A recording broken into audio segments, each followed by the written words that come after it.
noches, bienvenidos a Plan País. La migración, ¿qué desafíos representa para Uruguay? Por primera vez en nuestra historia, los venezolanos solicitaron residencia en Uruguay más que los argentinos. ¿Estamos preparados para recibir inmigrantes? Este será el tema de Plan País esta noche. Vamos con una puesta a punto y ya les presentamos a nuestros invitados.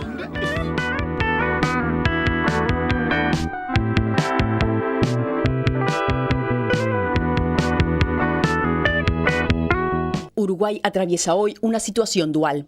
La cantidad de uruguayos en el extranjero sigue siendo importante, estimada en más de 500.000 de personas, mientras la cantidad de extranjeros que eligen venir a vivir en nuestro país sigue en aumento.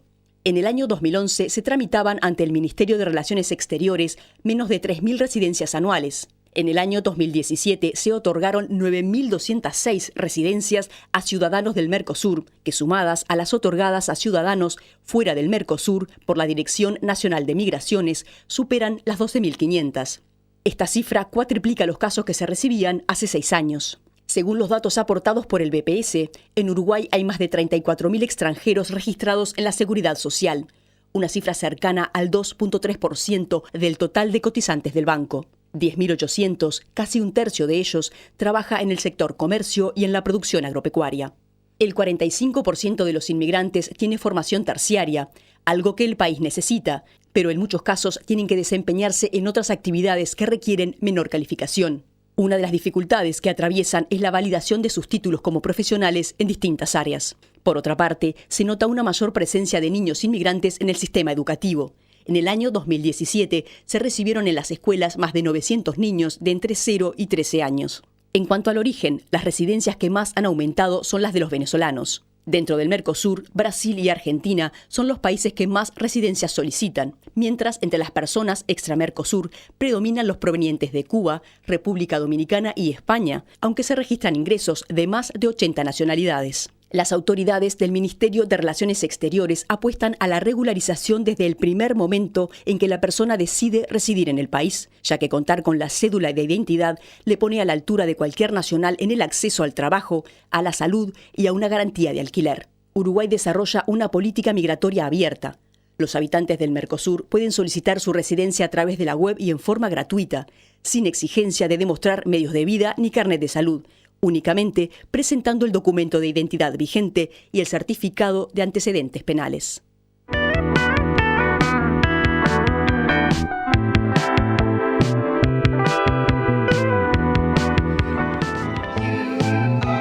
De este programa surgió a partir de un desayuno de trabajo que organizó la Fundación Alemana Konrad Adenauer y la Organización Internacional de las Migraciones. Y nos pareció excelente aquellos que tenían que exponer en este desayuno de trabajo y dijimos, vamos a invitarlos a todos. Y así lo hicimos y vamos a conversar y vamos a charlar con ellos esta noche.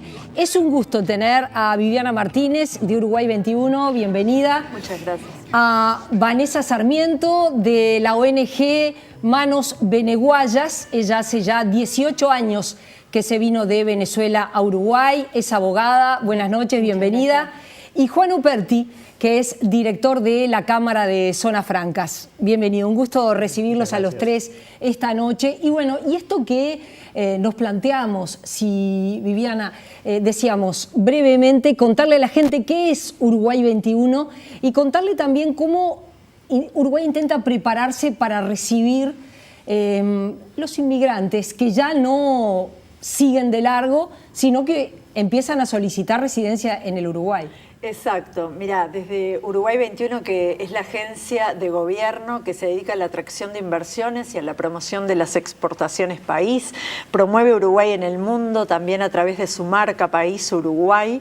Estamos trabajando intensamente, obviamente, en mostrar nuestro país, en mostrar las potencialidades que existen para invertir, para hacer negocios con Uruguay, y también el talento se empieza a volver un tema crítico, ¿verdad? En cuanto a que, por por suerte cada vez llegan más inversiones en áreas de servicios que son muy intensas en la contratación de personal, en todo lo que tiene que ver con centros de servicios en administración, finanzas, contabilidad, en temas de innovación, de desarrollo en el área de farmacéutica, en todo lo que tiene que ver con logística, en temas de tecnología, toda la industria del software que viene creciendo cada vez con más fuerza, y todo eso empieza a vincularnos con que si hacemos nuestros deberes correctamente, es decir, promovemos muy bien el país, generamos mayores fuentes de exportación para los servicios, requerimos también tener cada vez más talento. Entonces, la migración que empezó a darse naturalmente en el país también se vuelve un aspecto interesante para trabajar como instituto desde herramientas como Smart Talent, que es el portal laboral que tenemos disponible para el sector, y abrir ese portal a estos nuevos profesionales que están llegando, personas muy preparadas, seguramente Vanessa después nos va a contar. Está llegando muchísimas personas preparadas, formadas, con idiomas, y que son todos aspectos bien interesantes para esta industria que está en desarrollo, en la industria de los servicios globales. Ahora vamos de vuelta contigo para hablar un poco también del miedo que eso puede generar, sí, ¿no? Claro, por sin supuesto. lugar a dudas. Vanessa, hace 18 años que vivís en el Uruguay y seguramente por la situación económica, política y social de Venezuela podría no sorprender la cantidad de gente que empezó a salir de forma masiva desde Venezuela. ¿Te sorprendió la cantidad que empezaron a llegar a Uruguay y que te llamaban? Sí, efectivamente, durante muchos años era muy difícil conseguir venezolanos en Uruguay y a partir del año 2014 hubo una oleada de venezolanos y particularmente desde el año pasado, empezó quizás en el 2016 de una manera progresiva y en este año ha sido ya una cosa que se ha hecho visible en la ciudad.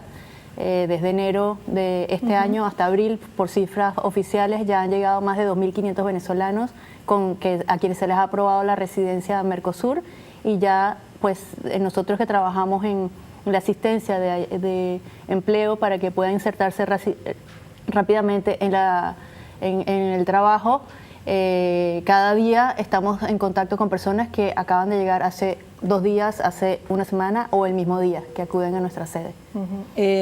Hablábamos tú decías, bueno, la cantidad de residencias últimas de este 2018, pero en el acumulado vos hablabas de más de 8.000 venezolanos. Sí, han solicitado la residencia Mercosur, más de 8.000 venezolanos, pero eso no incluye, como decía ayer, los hijos de uruguayos que no necesitan hacer ningún trámite y también uruguayos que nacieron acá pero se fueron a vivir a Venezuela y llegaron de niños y ellos también son venezolanos y no necesitan hacer ningún trámite. Así que ese número es pequeño comparado a lo que es la realidad, deben ser más de 9.000 personas.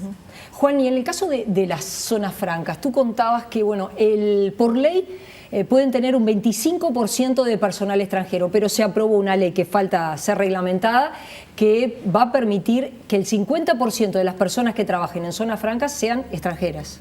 Bueno, desde ya las zonas francas son los nodos naturales de donde se conjuga, tú entras a las mismas y ves gente de la India, ves gente de América Latina de distintas nacionalidades, colombianos, chilenos, argentinos, hay una fuerte presencia de argentinos en las zonas francas y también cada día más ves, digamos, gente de Venezuela, Colombia, etcétera. O sea, son lo que se llama generalmente un melting pot, ¿no? Y es un poco el espíritu de zonas francas, porque las zonas francas interactúan todos los días con el mundo, al contrario. Las zonas francas son nodos elegibles para la migración, ¿no? Porque en cierta forma la interacción es justamente no con el territorio no franco, es con el mundo, digamos, exterior, porque las zonas francas por ley no pueden prestar servicios al territorio uruguayo, sino que tienen que prestarlo a otras zonas francas o hacia el exterior. Por lo tanto... Juan, te interrumpo por lo siguiente. Sí, hay como una imagen allí que, sí. A ver, las zonas francas son para las empresas que en realidad no quieren pagar impuestos en el país y que ponen al país en cierta desventaja. Es decir, estás en zona franca, tenés la ventaja y el que está en territorio nacional es el que todos los días paga los impuestos. A ver, muy buena la pregunta y creo que las zonas francas, primero, son donde las empresas están más controladas en el territorio nacional. O sea, allí estamos sujetos a todo tipo de controles. De hecho, desde la DGI, el BPS, obviamente, la Senaclaft, ahora también somos pasibles de ser controlados y bienvenidos los controles.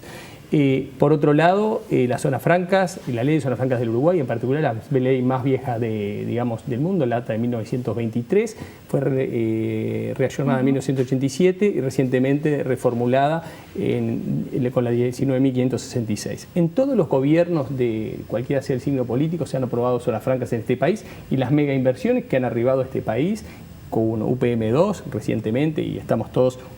Mañana se abren, digamos, los últimos sobres para el ferrocarril central, que va a irradiar a las cadenas globales de valor, no solo de UPM2, sino a las agroindustriales, digamos, por ejemplo, que hoy están muy castigados con su competitividad, como vemos la láctea, por ejemplo, y sin duda va a ser un nodo estratégico para que le brinden competitividad y tecnología, son debido a las inversiones en zonas francas. Y déjame terminar un poquito con esa visión de la vulnerabilidad hacia el territorio no franco. Por ley, son muy pocos. Digamos, hoy no puede el usuario brindar servicios al territorio no franco, son servicios al mundo el que puede brindar desde zona franca, digamos, el usuario de zona franca, o sea que en realidad estamos exportando continuamente y interrelacionándonos con el mundo exterior. Por ejemplo, la celulosa que sale de UPM va hacia el resto del mundo. Los servicios que puede brindar una empresa de ingeniería, de asesoría, digamos, estamos exportando software, ingeniería, servicios de edición, más hacia el resto del mundo. Somos, digamos, un gran exportador de servicios. Y una idea para que tú tengas. Hoy, por ejemplo, estuvimos con una mega empresa internacional de e-commerce que estamos compitiendo con Panamá y Miami para ver dónde se posiciona su centro de distribución y su solución de e-commerce para toda América Latina. Y sin duda ahí el nodo elegible es que el régimen de zonas francas de Uruguay surge como una solución natural competitiva a lo que se llama, digamos, la distribución del e-tail. El e-tail, sustitución del retail. Y por último, y finalizo, hoy ya el 15% del comercio mundial es a través de impresoras 3D, proyectándose que al 2040 vamos a comprar, vamos a estar comercializando a través de impresoras 3D. Entonces, ya las fronteras comerciales exceden las fronteras nacionales, y entonces tenemos que prepararnos para una nueva generación de negocios. Y por último, en el último Congreso Mundial de Zonas Francas, con el último Comercio Mundial de Zonas Francas, si querés, ahí sí interrumpo, se dice que las zonas francas es el sendero hacia la prosperidad. El que se conecta con nuestro país, tiene la información, que era una cosa que pasa mucho en el Uruguay, ¿no? Está toda la información centralizada en un lugar que una persona, sea nacional o sea extranjera, diga, bueno, sé con lo que me voy a encontrar. La información sí está. El tema es que está dispersa de acuerdo a cada organismo que tiene la competencia en el tema, ¿verdad? Entonces, más allá de sí hay un par de manuales en el Ministerio de Relaciones Exteriores que ayuda al landing, digamos, a cuando la persona llega o se quiere venir al país, es verdad que hay mucha información dispersa. La mayoría está solo en español, o sea que para el mercado latinoamericano estaría bien, pero si también queremos apostar a que venga una migración calificada desde otras partes del mundo, necesitamos también estar en inglés, ser bilingües. En este sentido, toda la información. Y de hecho en Uruguay 21 estamos trabajando ahora en lanzar un portal en breve, que va a ser un portal que va a justamente nuclear toda esa información dispersa. ¿Qué quiere saber una persona cuando llega? Bueno, ¿qué trámites de residencia tengo que hacer? ¿Cómo los hago? ¿Cuál es el costo de vida en el país? ¿Cómo hago para acceder a una vivienda a alquilar? ¿A qué escuelas puedo mandar a mis hijos y qué trámites tengo que hacer para enviar a los hijos? ¿Cómo hago para homologar un título? ¿Cómo es emprender en Uruguay? Hay accesos a fuentes de financiamiento para el emprendimiento. ¿Qué pasa con el trabajo? Toda la normativa laboral. Es muy importante que sepan cuáles son las condiciones de trabajo en nuestro país, cuáles son las reglas, los derechos, las normas, obligaciones. Exactamente. ¿A qué portales laborales me tengo que dirigir y para qué? Porque por suerte tenemos una diversidad de portales laborales bien interesantes, con enfoques y perfiles distintos.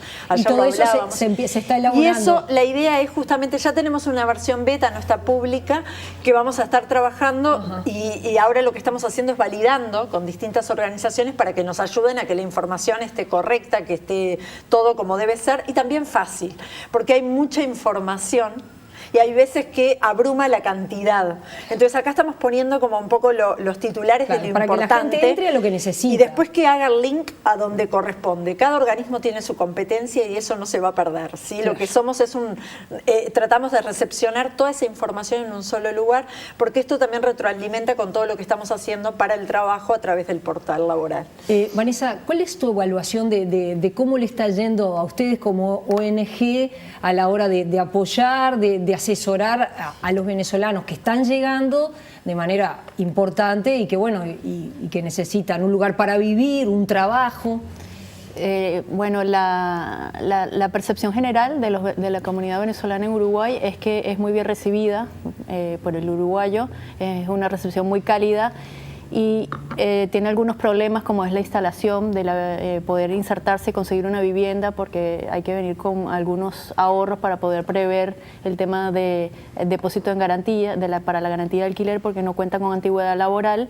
Pero después en el tema de inserción laboral hay distintas versiones. Hay algunos que quieren, los profesionales que están muy calificados, que quieren trabajar en su área, les ha resultado a veces difícil por el tema de las reválidas, porque le han demorado mucho, porque en Venezuela poder legalizar toda la documentación es todo un problema, lleva muchísimo tiempo, entonces no pueden cumplir a veces con los plazos o con los requisitos que les exigen acá en la UDELAR, y eso les impide poder acceder a empleos calificados. Hay gente que está llegando con mucha formación, incluso con niveles de posgrados, y les ha resultado...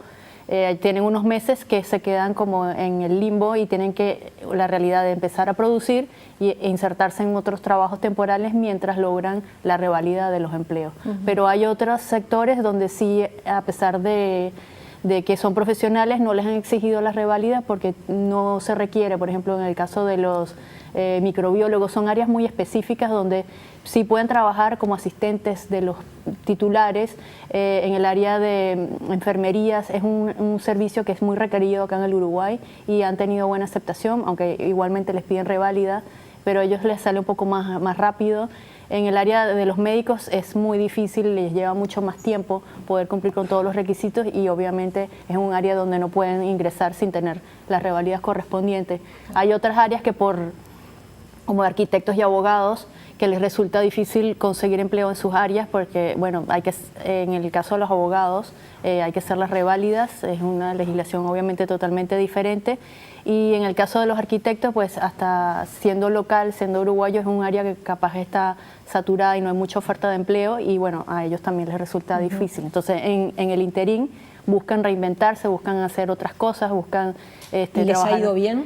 Algunos... pues no están satisfechos con el trabajo que están haciendo, quisieran hacer más, pero vienen con toda la energía y con todas las ganas de trabajar.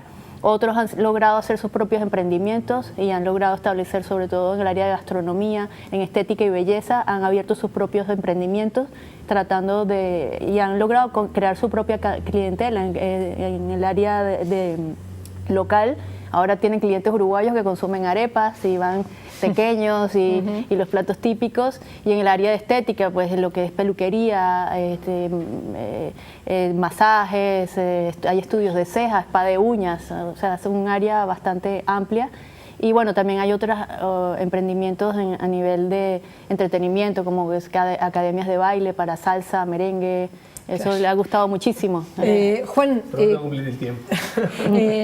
Docente de la UTEC, y me contabas que, bueno, que tenés una visión muy positiva de la oferta educativa de la UTEC, y también está el tema de si hay que educar para el mercado de trabajo. Sin duda, bueno, y cumpliendo con los tiempos como corresponde. Uno se apasiona con las temáticas, ¿no? La UTEC creo que es un fenómeno único, digamos que en América Latina. Es una universidad pública, descentralizada, alineada con las cadenas globales de valor, cercana a la producción, cercanas a las regiones, y sobre todo, Ana, manteniendo a los chicos cercanos a su territorio y cercanos a donde están sus raíces y acercando conocimientos a las cadenas agroproductivas, agroindustriales, etc. De hecho, ya estamos logrando mejoras en la competitividad de las empresas uruguayas con los estudiantes de primero, segundo y tercer trimestre. Si tú vieras, por ejemplo, en el tercer trimestre, que ya están trabajando los chicos, por ejemplo, la Facultad de Ingeniería en Logística, con empresas locales, en el caso de Rivera, la Facultad de Ingeniería en Logística, y las mejoras que están logrando sobre las cadenas agroindustriales de la madera, sobre las cadenas industriales o de servicios del transporte de carga, arroceras, etcétera. ¿Por qué? Porque empiezas a tener conocimiento, digamos, cercano a donde está la producción. El conocimiento, si tú lo ves, estaba centralizado en Montevideo y llegaba ya cuando el chico estaba recibido y llegaba a los fines de semana a visitar a las familias. Y eso no es sistémico. Ahora sistémico está desde el primer semestre, segundo semestre y el tercer semestre, donde ya los chicos tienen que trabajar en empresas de su región. Y tenemos un fuerte apoyo, no solo obviamente de la UTEC central, del Parlamento de la República, del Gobierno central, haciendo un esfuerzo por el presupuesto, que sé que es un momento importante, pero a su vez, por sobre todo, de las empresas y de los docentes, que realmente hemos tenido una respuesta fantástica en los llamados a ir a enseñar al interior. Y ahí también tenemos una oportunidad para la migración, porque tenemos docentes brasileños en las carreras, por ejemplo, como mecatrónica, enseñando en Rivera. Tenemos una experiencia con docentes de Colombia también, en nuestro caso con docentes de Brasil en la carrera de Ingeniería en Logística, y estamos quedando cortos de docentes en las carreras de ingeniería y hemos entrevistado a ingenieros venezolanos con experiencia docentes, por ejemplo, formados en PDVSA, en gerencia de proyectos, que tienen muy buenas capacidades. Yo mismo enseñaba en Valencia, en Venezuela, y realmente era un desafío para el docente enseñar porque los estudiantes tenían una alta capacitación en términos de posgrado. O sea que creo que hay una reinserción para el migrante venezolano también en la docencia. Y tenemos que ahí está la verdadera integración latinoamericana también. Yo le decía ¿no? Y tenemos que recordar que los venezolanos cómo recibieron a los uruguayos cuando acá tuvimos interrupción, digamos, del proceso democrático. Entonces tenemos que ser en eso recíprocos. Y sí, entonces no tengamos gafas ideológicas al momento de la migración. Tenemos que ser muy recíprocos. El tema del miedo, ¿no? Más que lo ideológico, en un país las cifras dan una destrucción de cantidad de fuentes de trabajo muy importantes, preocupante realmente, y entonces la gente dice, bueno, pero a ver, tanto inmigrante, ahora somos un país de inmigración, es un fenómeno que vino para quedarse, pero también da miedo, da preocupación, es competencia. Mira, a ver, creo que como país nos tenemos que seguir preparando y cada vez más, pero a nuestro talento también. El mundo va a pasos muy rápidos, ¿verdad? Entonces tenemos que acercarnos a ese mundo porque nuestro cliente principal como país es el mundo. Trabajamos para el mundo por la escala que tenemos como país. Y por tanto, ¿el mundo qué requiere? Requiere competencias diversas, pero fundamentalmente tenemos que estar preparados en idiomas, tenemos que cada vez más preparar a nuestros jóvenes en temas de programación, de tecnología, dominio, no importa la profesión, ¿eh? Esto es transversal. O sea, todos tenemos que tener un lenguaje de razonamiento crítico y esas cosas se forman en la educación. Hay muchos esfuerzos en ese sentido, ni que hablar Plan Ceibal, todo lo que se ha innovado en educación, pero hay que seguir por esa línea y profundizarlo. Hay que seguir haciendo planes que motiven a los chicos a sumarse a las carreras tecnológicas desde distintos ámbitos, porque no se trata de que todos tenemos que ser programadores o todos somos desarrolladores.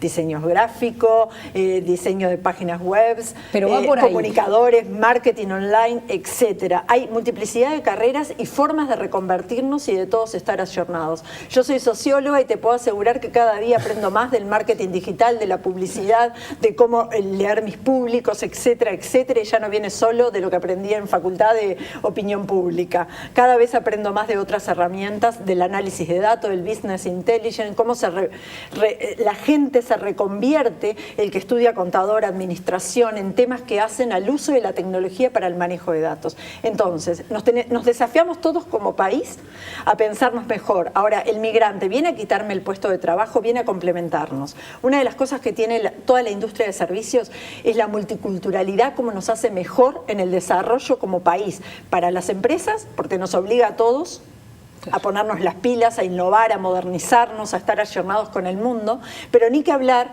al uruguayo, que a veces estamos como un poco reticentes, ¿no?, a dar ese salto cualitativo en algunas cosas. Bueno, creo que la migración nos obliga a ponernos las pilas, a integrarnos con el que es diferente y a ver el mundo de otra forma. El mundo de otra forma significa que cuanto más multiculturales somos, mejor nos va a ser, porque nos va a ayudar a entender el mundo. Y no olvidemos que somos un país que se formó de inmigrantes, o sea que eso ya está en nuestro ADN, es simplemente ver cómo lo vemos ahora positivamente. Hay áreas críticas que seguramente se sienten más amenazadas, pero no se sienten solo amenazadas por la migración. También está la automatización, la robotización, un montón de cosas que atraviesan a los sectores y que la reconversión es obligada. INEFOP está trabajando en esa línea, Jóvenes a Programar con su línea también, la CUTI con muchas líneas de formación, nosotros desde Uruguay 21 aportando también en todo lo que es la formación y abrir las puertas a otro sector de actividad que viene creciendo. Gracias por haber venido esta noche. Ha sido un gusto recibirlos y ya volvemos. Muchas gracias.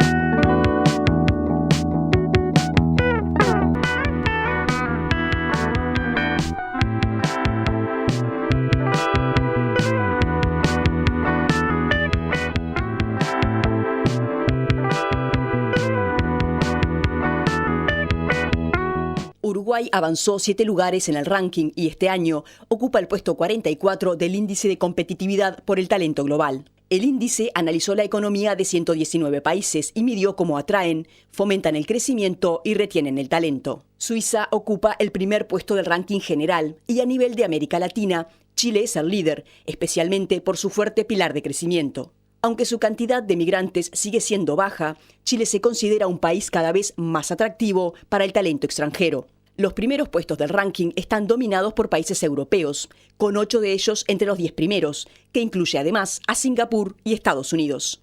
Para la consultora ADECO, la diversidad e inclusión sin duda pueden aprovecharse para atraer, retener y desarrollar el talento y lograr un futuro de trabajo más sostenible, innovador y compartido.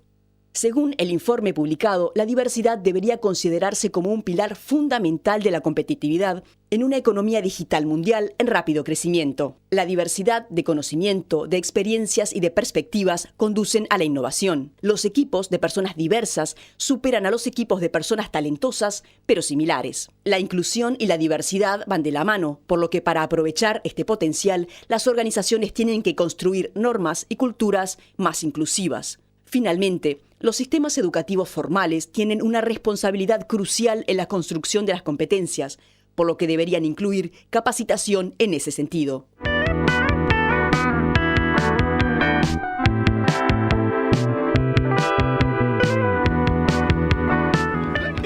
Y es un gusto ahora recibir a Alba Goicoechea, jefa de oficina de la Organización Internacional de las Migraciones. Bienvenida, buenas noches. Manuel Alonso de ADECO, recién en nuestro informe estábamos citando a esta consultora. Buenas noches, bienvenido. Jorge González, abogado, hace algo más de 2 años que llegó a nuestro país, es venezolano, bienvenido también, un gusto recibirte. Jorge, me contabas un poco en la previa, algo más de 2 años, sos abogado, ¿todavía estás en trámite de reválida? Sí, inicié el trámite de reválida hace más de 1 año y medio y aún sigo esperando que me revaliden algunas materias, porque el proceso de reválida es por cada materia. Hay algunas que he tenido respuestas positivas, otras negativas y otras todavía sigo esperando la respuesta. Y sin esa respuesta no puedo iniciar a hacer los exámenes. ¿Y a qué te dedicas actualmente? Ahora trabajo en un estudio jurídico como asistente y bueno, empecé ahí hace casi 1 año y yo empecé con pocas horas y ahora actualmente ya trabajo las 8 horas. Inicialmente cuando llegué al país sí inicié en otras labores de seguridad en distintas áreas, vendiendo en tiendas y bueno, hasta que ahora estoy en este lugar. ¿Conforme? Sí, hasta ahora sí, muy agradecido con el país por la ayuda que me ha prestado y la colaboración de cada uno de los ciudadanos. Manuel, ¿cómo ven los empresarios? ¿Están conformes en general con la migración? ¿Lo ven de forma positiva? Uno ve inserto, por lo menos en los servicios, en muchas áreas de actividad, muchos extranjeros trabajando. Bueno, digamos que la diversidad en sí, en todos los mercados, ayuda mucho a avanzar, ¿no? Desde el punto de vista empresarial, en la creación de nuevos negocios. Y digamos que el ranking de ADECO, que se hace con una escuela de negocios muy prestigiosa de Europa, y bueno, con la empresa Tata también, mide 119 economías. Ese estudio muestra que los lugares donde aceptan más la diversidad y que reciben mayor talento extranjero funcionan mejor desde el punto de vista empresarial y sobre todo en la creación de nuevos negocios. Alba, y para la Organización Internacional de las Migraciones, ¿cómo están observando esta realidad? Porque no siempre los países están preparados para recibir este número importante de inmigración. Bueno, justamente la migración internacional hoy es uno de los grandes temas de la agenda global. Y es uno de los temas de mayor preocupación de cómo encauzar esta migración, cuáles deben ser los elementos constitutivos de una gobernanza migratoria a nivel mundial. Y esto se hacía además porque está ya en los compromisos que asumieron los países para la Agenda 2030, Desarrollo Sostenible.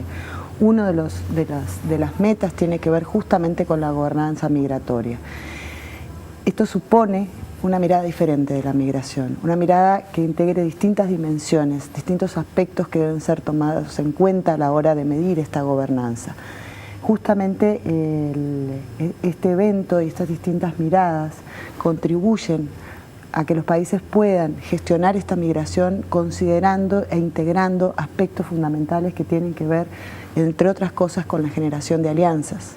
Alianzas con el sector privado, alianzas con otros actores que pueden contribuir a una mejor gobernanza de la migración. Indudablemente también esto Cuando tú supone... decís gobernanza, estás hablando como de una especie como de administración, de cómo el país se para frente a los migrantes. Exacto, migración ordenada, segura y regular, esos son los tres ejes, ¿no? Entonces, ordenada, segura y regular. Exacto, no es considerado un problema, es un asunto que los estados deben resolver.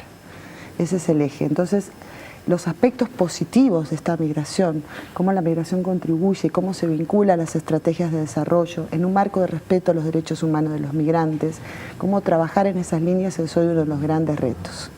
Promover el diálogo, integrar a otros actores es uno de los factores claves para esta nueva gobernanza que desafía hoy a la comunidad internacional. Manuel, ¿los extranjeros son más trabajadores que los nacionales, por decirlo de alguna manera? Bueno, ese es un tema interesante. Lo que sí que los extranjeros o cualquier persona que haya migrado a otro país tiene otras necesidades, o sea, tiene o no tiene contención familiar muchas veces, entonces cuando uno llega también está solo y no sé, si tiene hijos no tiene con quién dejar a los hijos y eso es un tema también, tiene que salir a conocer el mercado con todas las dificultades y todos los miedos que eso conlleva también, desde empezar un trámite de residencia, a saber y inspeccionar cómo empiezo a conocer el mercado a la hora de empezar a buscar trabajo. Digamos que hay muchísimas incertidumbres también a la hora de llegar a un país, entonces toda la contención y todo lo que podemos hacer nosotros como ciudadanos de este país para acoger a esas personas también y ayudarlos en todos los que puedan, creo que es muy importante, ¿no? Sobre todo nosotros que hemos sido un país de inmigrantes toda la vida y que hemos crecido y nos hemos formado y todos somos hijos o nietos y han aportado muchísimo a la creación de nuestra cultura también y de muchas ramas empresariales, desde pequeños negocios a grandes negocios. Creo que de ese lado es muy importante, ¿no? Jorge, cuando decidiste salir de Venezuela, ¿por qué elegiste Uruguay? ¿Qué información tenías? ¿Qué información buscaste? La información que busqué quería llegar a un lugar donde fuera fácil obtener la residencia. Y de los países que busqué, por estar en el Mercosur, Uruguay era uno de los países más fáciles. Aparte de Brasil, que por el idioma no quise, preferí Uruguay. Esa fue la razón. ¿Y cuando llegaste, con qué realidad te encontraste? Bueno, en realidad había investigado bastante. O sea, ya sabía que era un país costoso, que todos lo sabemos.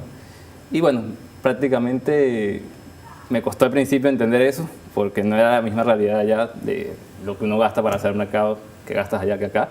pero al final uno se va adaptando a todo y bueno, gracias a Dios todo ha ido muy bien. Vos me contabas que como que también tuviste una cuota de suerte con la gente con la que te fuiste encontrando, que eso también es como muy importante, ¿no? Digo, decir, en el sentido, cuando tuviste que arrendar una vivienda, que claro, confiaran en vos, que te dieran una oportunidad. Claro, por eso agradecía al pueblo uruguayo, porque he tenido la oportunidad de conocer gente que nos ha dado confianza incluso sin conocernos, como pasó en el caso de la vivienda que pude alquilar, porque cuando llegué no tenía garantía y a los 10 días alquilé la vivienda que es donde vivo actualmente, ya hace 2 años. Y sin ninguna garantía ya me dio la confianza y bueno, le agradezco. ¿Qué preocupaciones existen hoy? Porque estamos hablando, bueno, de miles de venezolanos, pero estamos hablando también de cubanos, dominicanos, refugiados colombianos que están llegando. Las preocupaciones, sobre todo, tienen que ver en particular con evitar factores que pueden hacer mucho daño a las personas migrantes. Por supuesto, la xenofobia, el racismo, la discriminación. Es decir, generar aquellos elementos que permitan minimizar y eliminar estas expresiones que naturalmente pueden llegar a ocurrir cuando no hay una gestión ordenada de esta migración, ¿no? Esa es una de las principales preocupaciones, estar alertas, contar con buenos sistemas de información, informar bien, el rol de la prensa fundamental, dar información certera, no despertar estos sentimientos xenófobos que ven al migrante como una amenaza, como se habló en el bloque anterior, o sea, los migrantes no van a sacar el trabajo, los migrantes no son una expresión sino que aportan a los países, aportan y que, como también decía Manuel, es decir, es un factor clave hasta en el mundo del trabajo, ¿no? Generar estos espacios de inclusión, de trabajar desde la diversidad y cómo esto enriquece a los países. Y hay que estar alertas, hay que estar alertas, hay que informar, hay que manejar la información con buenos sistemas, la migración con buenos sistemas de información. Manuel, los migrantes vienen, o parte de ellos, vienen sobrecalificados, como se suele decir, es decir, tienen un nivel superior a lo que se encuentra en el mercado uruguayo. Hay de todo, digamos que hay de todas partes de la pirámide. Sí, hay muchísimos muy calificados. La palabra sobrecalificados, a mí por lo menos no me gusta porque... ¿Qué quiere decir, no? Digo decir. Sí, porque digo, hay muchas veces las empresas o las áreas de recursos humanos creen que una persona sobrecalificada no es ideal para el puesto y depende cómo uno lo vea. Yo a veces prefiero un sobrecalificado que en un año me deje todo lo que me pueda dejar y que si después tiene que buscar otros rumbos, que lo busque. Pero digo, sí vienen personas con muy buena calificación y eso va a depender también de dónde. Por ejemplo, en el caso de los venezolanos, que es lo que más estamos notando en el mercado, hemos notado que Venezuela también ha sido siempre un país muy productivo. Entonces, por ejemplo, han venido personas con muy buenas calificaciones de áreas industriales, por ejemplo, áreas de logística, área de ingeniería, ingenieros químicos, ingenieros en alimentos, personas con mucha experiencia en volúmenes de negocios realmente grandes y que acá están aportando muchísimo. Entonces, también es muy discutible, ¿no? Porque digo, por ejemplo, el pilar fundamental que hizo subir a Uruguay al puesto 44 y que avanzó 7 puestos este año en el ranking es el pilar de atracción. El pilar de atracción se compone básicamente de 2 elementos. Un elemento es las inversiones que atrae el país y el otro es el talento que atrae el país. Digamos que el talento que llegó al Uruguay no llegó por una planificación de Uruguay como país. Sí llegó por hechos coyunturales que ya más o menos todos conocemos. Pero bueno, ya que eso ha venido, también eso, en definitiva, cuando las empresas se vienen a instalar a Uruguay, parte de lo que analizan es la cantidad de talento que hay. Entonces, indirectamente, que haya venido todo ese talento a Uruguay también nos hace un país más atractivo para atraer inversiones. Entonces eso creo que es muy interesante y también lo tenemos que aprovechar, porque además esto llegó para quedarse y lo que sí no podemos saber es cuánto más van a venir y en qué volumen. O sea, si las cosas se siguen comportando con esta tendencia, quizás el volumen sea mucho mayor todavía al que ya llegó. Entonces, bueno, hay que ver cómo planificamos eso también para ser competitivos y cómo el uruguayo también se prepara para competir con ese talento. Es decir, Eso ya es responsabilidad de cada uno. Y también del país en cómo nos vamos ayornando el talento que tenemos y cómo lo vamos haciendo que también pueda competir con iguales herramientas con ese talento extranjero. Jorge, ¿vos sentís que lo que dice Manuel en cuanto a que esta tendencia de que cada vez están viniendo más venezolanos va a continuar? ¿Vos lo recibís así? Sí, seguramente va a ser así. Mientras Uruguay siga teniendo una política de brazos abiertos, estoy seguro que va a seguir así por parte de venezolanos, incluso cubanos, colombianos y de otras nacionalidades. ¿Qué explicaciones te han dado en la Universidad de la República en cuanto a que ya llevas más de un año intentando revalidar? Que no es fácil, me imagino también, ¿no? En el caso de una carrera como Derecho, la reválida, ¿no? Pero ¿qué te han dicho? Sí, básicamente eso, que el proceso de reválida de abogacía es uno más complicado que el resto de otras carreras, como puede ser la ingeniería, la arquitectura o carreras científicas, ¿no? Eso también me han dado respuesta, es que hay falta de personal en algunas instituciones y se refieren a eso más que todo.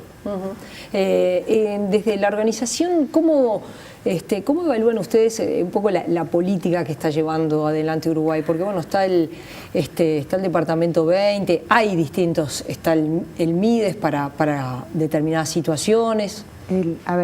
Uruguay tiene una política, como decía el colega, de brazos abiertos. Es una normativa de avanzada en materia de derechos humanos, no solamente la ley, sino los distintos esfuerzos que se están haciendo desde la Junta Nacional de Migración para facilitar y resolver problemas puntuales que también aparecen en este proceso que para el Uruguay también es muy nuevo, ¿no? Sí.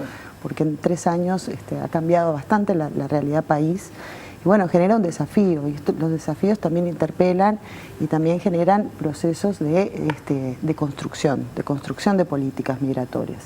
Pero Uruguay tiene una muy buena base normativa, inclusive muy novedosa en algunos casos, como por ejemplo un dispositivo para los migrantes en situación de vulnerabilidad, que es específico, que de alguna manera contemple las distintas situaciones que viven las personas migrantes, la ley migratoria, la ley de acuerdo Mercosur, los distintos esfuerzos en materia de generar el diálogo también a nivel de la Junta Nacional de Migración con otras entidades del Estado, para ir resolviendo los distintos desafíos.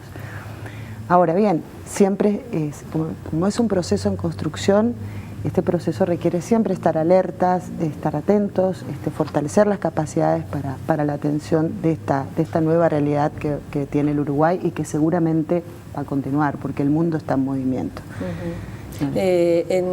Decías en el desayuno de trabajo, en los próximos 20 años, en realidad hay que educar para las habilidades, para poder cambiar y adaptarse al mundo que se viene. ¿Qué aprendemos hoy que estará en 20 años? ¿Qué sabremos? Y bueno, la realidad es que con certeza tampoco sabemos cuáles van a ser esos trabajos para los cuales las personas hoy se van a tener que preparar. Lo que sí, va a haber que como país tener un plan a largo plazo y empezar a rever los procesos educativos. Es claro que desde el punto de vista, por ejemplo, de la tecnología y la información, hoy el Uruguay precisa una cantidad de talento que no tiene, siendo la única industria con desempleo negativo.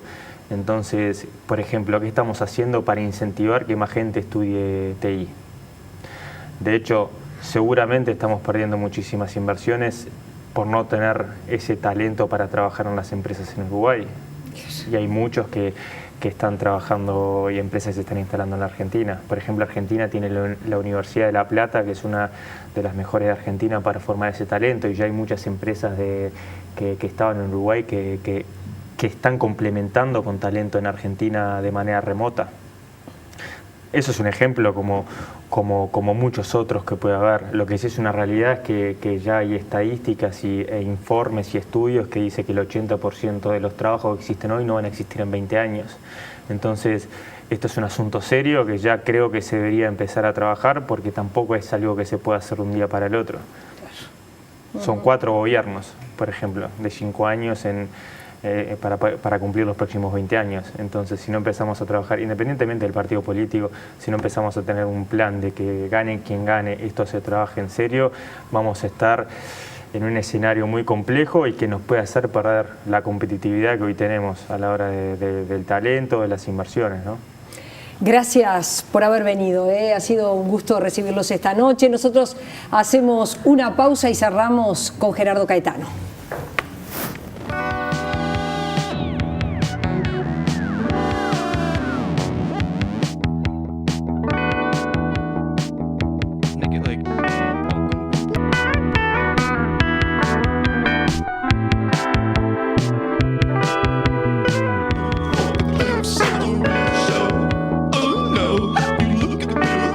Le damos las buenas noches a Gerardo Caetano, historiador, analista político, migración, desafíos, oportunidades, problemas.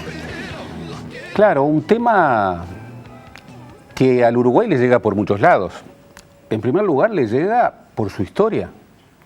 El Uruguay ha sido un país aluvional, un país que se construyó en función de la inmigración, pero además, muy rápidamente, la inmigración fue reemplazo de la emigración. Esto no es un fenómeno reciente. César Aguiar, Uruguay, país de emigración. César es un libro que tiene 35, 40 años. O sea, la emigración y la inmigración han estado y están en la historia uruguaya de manera central. Es un tema que al Uruguay le llega por el mundo. Estamos viviendo un mundo que se mueve. No es un mundo muy hospitalario, lamentablemente, para la migración, pero es un mundo que se mueve y es una América Latina que incluso se está moviendo dentro de América Latina. La migración intra-latinoamericana no era tan fuerte. ¿Por qué? Porque la idea era, bueno, desde América Latina al mundo desarrollado. Bueno, hoy estamos viendo xenofobia en muchos países desarrollados y estamos viendo una inmigración, una migración que se está movilizando dentro de un continente que generalmente no tenía esos movimientos interiores. Pero también al Uruguay le viene desde su ADN. El Uruguay se conformó desde esa multiculturalidad, desde la pluralidad de lenguas, desde la pluralidad de colores, desde... El Uruguay es aquello que decía Jaime Ross, es una ensalada con un gusto especial. Entonces, estos fenómenos migratorios son también una oportunidad. Por cierto que hay desafíos, pero son una oportunidad. Y bueno, el Uruguay lo puede afrontar como generalmente, bueno, ha afrontado lamentablemente en algunos momentos, a la chic. Hay quienes durante mucho tiempo decían, por suerte somos pocos. Y desconocían, bueno, casi un 20% de la población uruguaya que estaba en la diáspora. En ese por suerte somos pocos, bueno, hoy está siendo desafiado, enhorabuena, por un fenómeno migratorio ante el que, en primer lugar, por valores, los valores que tienen que ver con nuestra historia, debemos asumir, digamos, de brazos abiertos, pero genuinamente de brazos abiertos. Pero también, buceando en nuestra historia, tenemos que ver esto como una gran oportunidad. Me resulta impactante cuando Vanessa Sarmiento, de la ONG Beneguayas, cuenta que hay solicitudes de residencia más de venezolanos que de argentinos. Eso es un fenómeno histórico, Gerardo. Y bueno, ya sabemos por qué. Lo que está ocurriendo en Venezuela es una tragedia humanitaria. Estamos hablando de 3 millones de venezolanos que están siendo expulsados de su país por el mundo, y todos sabemos que la razón es un régimen dictatorial que está expulsando población. Dicen que Montevideo en el siglo XIX era un país donde se escuchaban muchos idiomas, donde había muchos colores y donde había muchas cocinas. Hemos vuelto a hacer eso. Figari reivindicaba que Montevideo tenía que ser una ciudad multicolor frente a decretos reglamentarios de la Municipalidad de Montevideo que obligaban a uniformizar la fachada en función del material de construcción. Bien, tenemos que volver a recuperar eso, multicolor. Gerardo, la Universidad de la República tiene un gran desafío en la reválida. Yo entiendo que seguramente la universidad, que yo estuve leyendo todas las decisiones que ha tomado para tratar de acelerar este proceso, y como recién decía Jorge González, abogado venezolano, claro, le dicen, lo que pasa que no tenemos tanta gente para atender, pero creo que la universidad tiene el desafío de dar una respuesta a todos estos extranjeros que están llegando a nuestro país y que necesitan revalidar su título. Por supuesto. Yo como docente universitario he participado en muchas reválidas. Cuando se busca revalidar mi materia, yo tengo que buscar la razonable equivalencia con los programas de esta materia. Y bueno, en función de ello uno hace un cotejo, pero lo que yo estoy acostumbrado son a periodos muchísimo más breves, muchísimo más breves. Yo creo, me consta que la Universidad de la República está trabajando en este tema, me consta que está haciendo esfuerzos para agilitar, pero un año en donde una materia, aún una asignatura de derecho, no resuelva la reválida por sí o por no, me resulta extraordinariamente llamativo. Y por cierto que no es solamente la Universidad de la República, es un sistema universitario que tiene que repensar esto. Pero además es también una oportunidad. Yo en mis clases, en la universidad, comienzo a tener muchos alumnos inmigrantes y enriquecen. Por supuesto de que hay allí un proceso de adaptación mutua, pero te puedo asegurar que es un enriquecimiento. Por eso el Uruguay, que supo atraer inmigración estudiantil, porque advirtamos, nosotros tenemos, por ejemplo, una migración de chilenos histórica en el Uruguay y en Montevideo particularmente hacia la Universidad de la República por una razón muy clara, que en Chile la enseñanza no es gratuita, particularmente la enseñanza universitaria. Y aquí en el Uruguay, bien, con todos los problemas, con todas las discusiones, tenemos una enseñanza que busca su legitimación en la gratuidad. Lo que decía Manuel Alonso de ADECO, de esta consultora, que él señalaba como un elemento de preocupación en cuanto a la capacitación en aquellas áreas de actividad, la oferta educativa en nuestro país, en aquellas áreas de actividad que las empresas hoy, incluso empresas extranjeras, que van a buscar en forma remota ese personal capacitado en otros mercados, como por ejemplo en Argentina. Eso es un elemento preocupante, ¿no? Yo sé que a vos te gusta el básquetbol. ¿Qué pasó con el básquetbol uruguayo? Cuando empezaron a venir jugadores extranjeros, bueno, la competencia creció, la competitividad creció y el básquetbol adquirió otra calidad. Bien, la vida de los uruguayos puede ser así. Efectivamente, el Uruguay tiene que dinamizar su lógica de capacitación. En el Uruguay tenemos un desafío educativo extraordinario. Y ahora hay que pensar un desafío educativo no solamente para los hijos de los uruguayos. Entonces, la lógica de la competencia, la lógica legítima de la competencia, no la competencia por derribar al otro, no, la competencia frente a un mundo que crece a niveles extraordinariamente acelerados. Lo que señalaba él, hoy tenemos un contexto de replanteo radical del empleo, en donde, más o menos, porque los cálculos son diversos, el 50% de los trabajos a 20 años, los trabajos que hoy existen, a 20 años no van a existir, y el 70% de los empleos que entonces van a existir, no los conocemos. Entonces la educación cambia. Tenemos que educar para la incertidumbre, tenemos que educar para lo que no conocemos, en un contexto de sociedad del aprendizaje aceleradísima.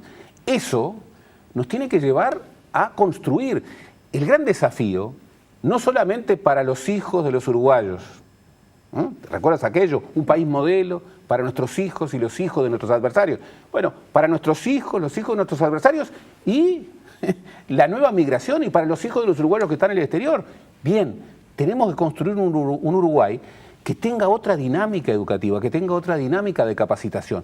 Eso tiene una traducción social, una traducción cultural y por cierto que también tiene una traducción económica. Los desafíos del Uruguay. Gerardo, gracias. Nos reencontramos el próximo miércoles a las 20 horas en Plan País. Buenas noches.